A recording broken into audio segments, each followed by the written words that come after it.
زمانہ بدلا نہیں ہے، بس ہم نے توکل کو غفلت میں بدل دیا، اور آج دروازے بھی بند ہیں اور دل بھی۔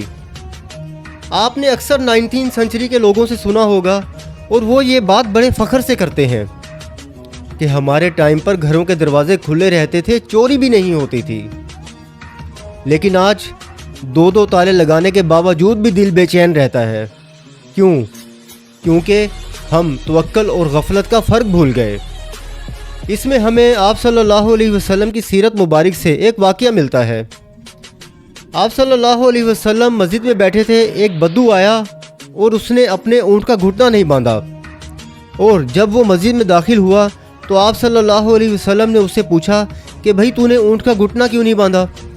اس نے کہا میں نے اللہ پر توکل کیا۔ آپ صلی اللہ علیہ وسلم نے فرمایا غلط، جا کے اونٹ کا گھٹنا باندھ اور پھر اللہ پر توکل کر۔ توکل کا مطلب کچھ نہ کرنا نہیں، بلکہ سب کچھ کر کے دل اللہ کے حوالے کر دینا ہے۔ اسباب و وسائل کو ترک کر دینا توکل نہیں ہے، بلکہ یہ ذہن میں رکھنا کہ اسباب و وسائل کچھ نہیں کریں گے جب تک اللہ کا اذن نہ ہو، اللہ کی مرضی نہ ہو۔